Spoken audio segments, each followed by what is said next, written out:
We're going to move on, and then we're going to interact and try and get some discussion going. I think the great thing is that you guys are awesome, right? I mean, you really are awesome. What you're doing affects the lives of the children that you work with, affects your lives, and affects your community. So there's one thing on that slide I really like is, if you get somebody like this guy right here, I want you to turn around and look at this group. Can you stand up? Stand up. Here, just stand up here and I want you to turn around and look at this group right here. There's one thing you can do to make this guy look better. I want you to look at him now. Look around. Look around. Yeah, I know he's chewing, but that's okay. That's part of it. That's part of it. There's only one thing you can do to this guy to make him look better, and that's put a smile on his face. I want you to smile back out there. Smile at that table right there. You see them smiling back? Look at that over there. Now, I don't know what they're thinking, but they're smiling. That table right there. So go ahead, sit down. Thank you so much. I mean, so think about it. That smile is so great. It's so powerful, and it does so much that's really all we've got to do. You like to smile, don't you? I mean, you've been smiling since I got in. Oh, yeah. But I don't know whether it's because he knows something about us or he's got something in the back of his mind. A lot of times you're thinking, I got something on you. That's why I'm smiling at us, right? But, I mean, a smile is an inexpensive way to make people feel good, and it goes a long way to making everybody happy. And happiness makes optimist people, and somebody said earlier, optimism makes people live longer. And I got to tell you, I believe that. I believe that. My father lived to the ripe age, about 96 or something. I smile every day thinking, I'm going to beat that. I'm a lot older than 86. I'm an optimist, so I'm going to live a lot longer. So I think that makes a difference. So you guys are just absolutely awesome. I feel good every day when I wake up in the morning. I told you, every day I wake up in the morning, I think about, what great thing are we going to do today? I mean, I really do. I know that sounds like a line of buffalo stuff, maybe. Sounds like a line of buffalo stuff, but I retired a few years ago, like I said, and I feel good every day because I'm doing something for optimism every day. I'm changing, at minimum, my life every day. And if you guys do the same, and you take this back to your club, you feel good, and you've learned one thing through these couple hours. You've learned to be happy. You've learned to smile. You've learned to go back and know that all makes a difference. So that's a lot of what we're working for, right? When you're happy, we're attractive. When you're attractive, we grow. When we grow, we just by osmosis of being great people want to hang around with you, right? I don't know that I got any negative friends, any pessimistic friends. I got so many optimist friends that I hang out with that you can't help but feel good about yourself, which drives providing for the children that you got. So we grow, and that's a lot of what we're trying to do. Notice I haven't kept talking about membership and that type of stuff, but you get the picture, right? As we think about what we're doing, how we're doing it, and what our needs are, we know that we need to grow, and we do that. But I think it's a matter of what makes you excited, right? What motivates you? What incentive do you like? I love that cartoon, right? I don't know whether that's a donkey or a horse, but whatever it is, one's a carrot and one's a chocolate bar, right? So everybody is motivated by something different, right? I'm kind of motivated by a chocolate bar, but that's only because I'm getting into character for Santa Claus. That's it. I swear, that's all it is. So it might be a carrot. It might be serving children. It might be serving senior citizens. It might just be making my club members feel good about themselves. And that's what makes the difference. We all own the responsibility. If somebody's going to talk about retention, are we going to get there? So I'm not going to talk about retention. We're going to let somebody else talk about that. But how you act, how you perceive yourself, goes a long way towards motivating everybody. I like to say that everybody in the club, right? Everybody in the club is responsible for retention. Because if we're not making the people around us happy, they're going to go, I don't want to go back to that meeting. It's a bunch of old guys sitting around. They're just not doing these things. So you got to refresh what it is and why you became an optimist, right? Why did you become an optimist? And I kind of like myself. I think about what I call a defining moment, and somewhere in here, there's a defining moment. Somewhere in here, there's a defining moment, right? A defining moment is that second, that instant, that you were doing something and you really believed and found out that that's why I'm an optimist. Something happened in your optimist life. And sometimes it takes years to come about, right?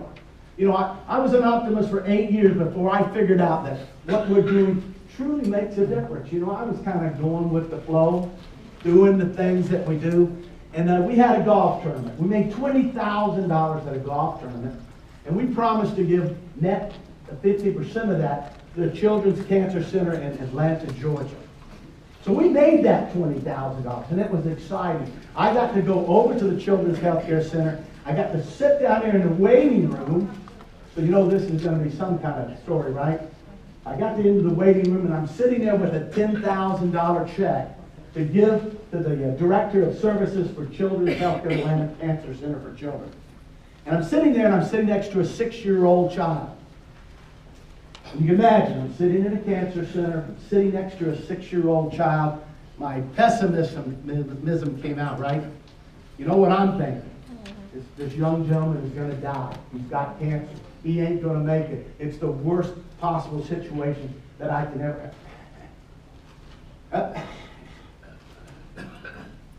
It's a true story, right? I'm about to cry. I can't never tell this story without it. I'm sorry. But I'm talking to the child, I'm making small talk. You know, how many brothers and sisters you got? Is that your mom sitting next to you? All the things you know, right? How old are you? This, that, and the other. And I'm talking, and my mind's just going crazy. I'm going, what can I do to get away from this child? What can I do, right? I mean, I don't want to come, I don't want to look at him in the eye and go, yeah, that's it. But as though it was like a story. As though it was like a story. The little boy looks up, and I think him or God or some higher power knew something, right? And the little boy looked up and he goes, I'm not sick anymore. If you can imagine my heart and a tear. It was the most beneficial, most insightful, most crucial moment of my life when I decided and realized that what we do makes that kind of difference. Now maybe that $10,000 didn't help that one child, but I know that $10,000 made a difference somewhere.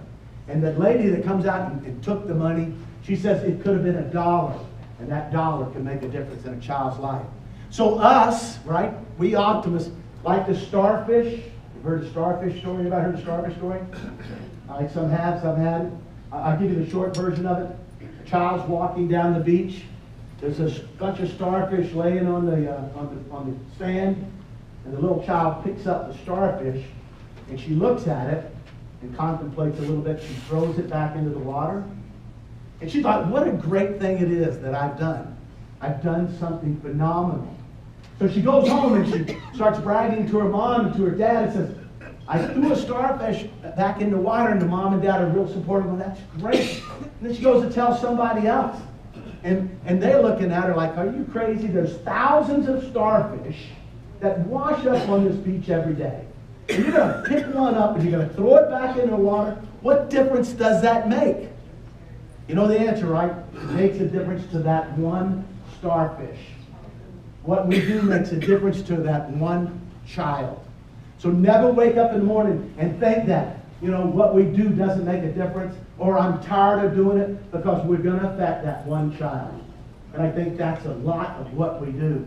And I don't know where that's at in this thing, but I'll bet somebody else here has got a story like that. Somebody else got a story about that defining moment, that second when they realized that what we do makes a difference. And I think you told one this morning, right? Did everybody remember that story, or was that really too fast? You know, I mean, that's like, sometimes we sit out here and we don't really, we hear, but we don't hear. Anybody got a story like that? I know somebody does. Kevin, you got something? Nothing like putting the governor on a spot, huh? I was thinking about the next thing coming. Yeah. Not right now. No? Maybe No? later. Anybody? What do you want? I want to love you like a man. That's what I said.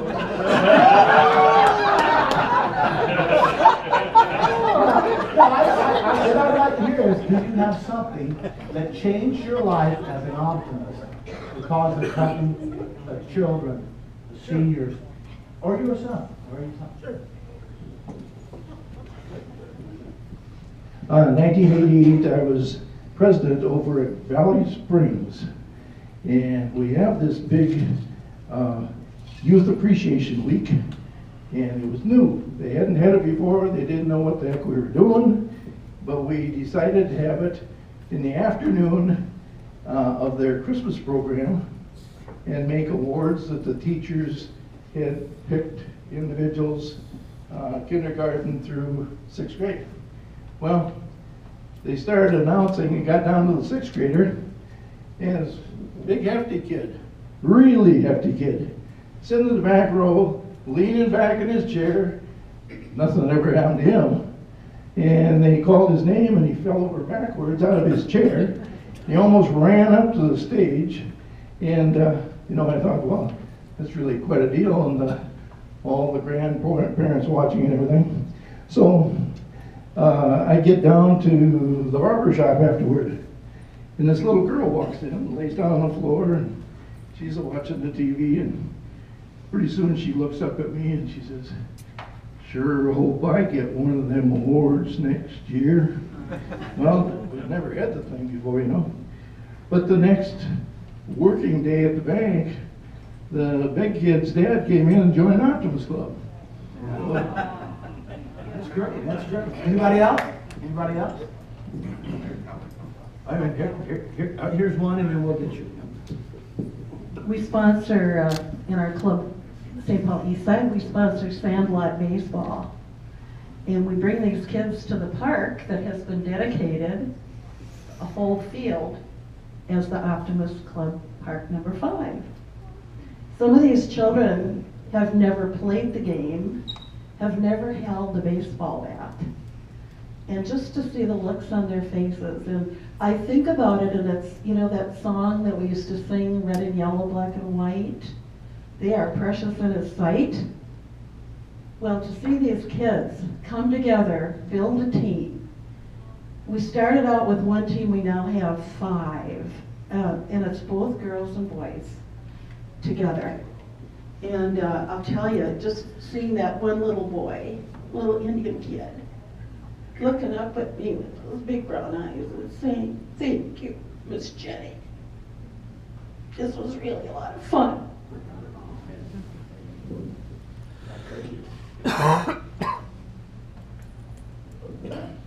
This is a pretty long story. Just gonna warn you right now. So, I think it was July the 27th, my daughter's last year, grade 12. One of her friends committed suicide. And she hung herself in her basement because she had a fight with her boyfriend. She wasn't on drugs. So the very next year, I'm working at the railroad and I'm waiting for a train to come in 6 o'clock in the morning. And my job is to make sure that this train comes in and gets out as quick as possible. So I'm sitting in my truck and I hear a little commotion behind me. And there's 2 girls that are, it looked like they were arguing, but I really wasn't paying much attention because I gotta make sure that train gets in. We were trying to steal the work from CP, so it was really important that the train come and get real fast. So anyway, as the train gets closer to the switch, this girl wants to commit suicide. And her friend is fighting with her to try and prevent this. And you gotta imagine 2 girls in bare feet, walking on ballast, which is very sharp, it's granite.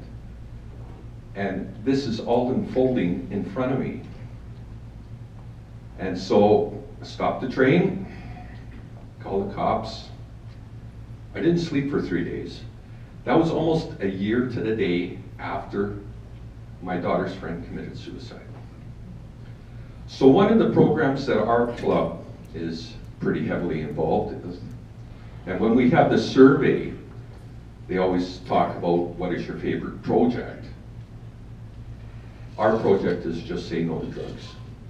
And what we've done is we've targeted the high school kids in our area. There's 4 high schools, and they're junior high, because once you get past 16, 17, you're not gonna make an influence on these kids. So what we do is we bring in either a group, a guest speaker, or somebody that will talk to these kids and try and inspire them, or try and make them make better choices.